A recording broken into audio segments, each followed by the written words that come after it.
Hello everyone, Daniel here from the Next Issue Podcast. On today's video, I'll be doing a review for Spiderhead. This is a new movie that came out on Netflix. This is for 2022. It is rated R with a runtime of an hour and 46 minutes. As of the recording of this video, we have a 45% on the Rotten Tomatoes for the critics and an audience score of 34%, which really surprises me. I didn't think the movie was 34% bad. This is directed by Joseph Kosinski and is written based on a short story, Escape from the Spiderhead by George Saunders, and the screenplay by Rhett Reese and Paul Wernick. So if you don't know much about this movie, we'll get into a little bit of the synopsis in a minute. I won't really go into spoilers. I don't think it's necessary for me to review the movie. I think one of the upsides of this movie is the runtime, that it's not very long. I think it tells the story that it's trying to tell, whether it's successful or not. It tells it in that complete amount of time. So let's do a quick synopsis, and then I'll get into talking about the cast and the rest of the movie. In a state-of-the-art penitentiary run by brilliant visionary Steve Abnesti, played by Chris Hemsworth, inmates wear surgically attached devices that administer dosages of mind-altering drugs in exchange for commuted sentences. There are no bars, no cells, or orange jumpsuits.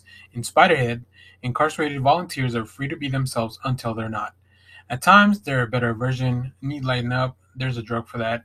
At a loss for words, there's a drug for that too. But then, when two subjects, Jeff and Lizzie, form a connection, their path to redemption takes a twistier turn as Abnesti's experiments start to push the limits of their free will altogether. As I mentioned, this stars Chris Hemsworth as Steve Abnesti, Miles Teller as Jeff, Journey Smollett as Lizzie, and Mark Paggio as Verlaine.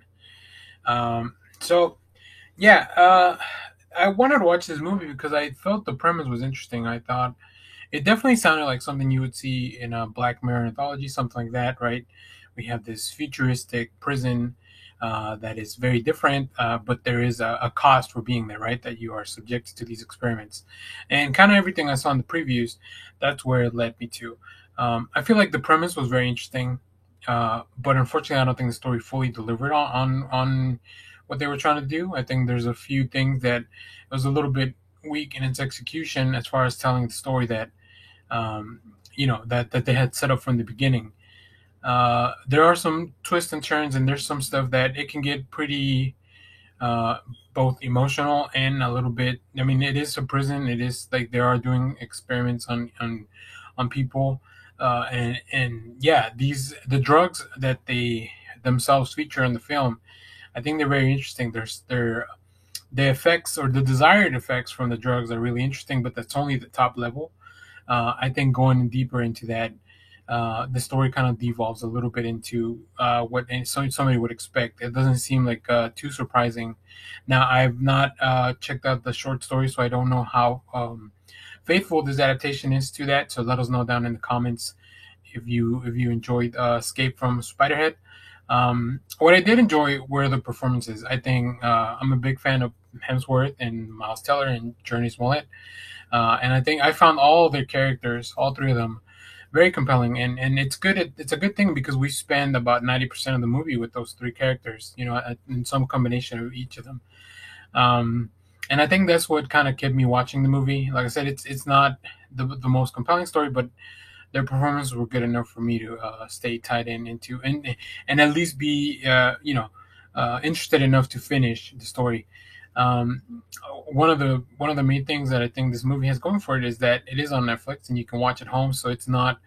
I feel like now we are at a place where going to the movies, going to the cinema really means it's an investment, and sometimes those 2 hours are worth more than just a story. And I think that's one of the reasons that in some of my reviews you may see that I think a movie's too long, or because it's the return of my investment of time.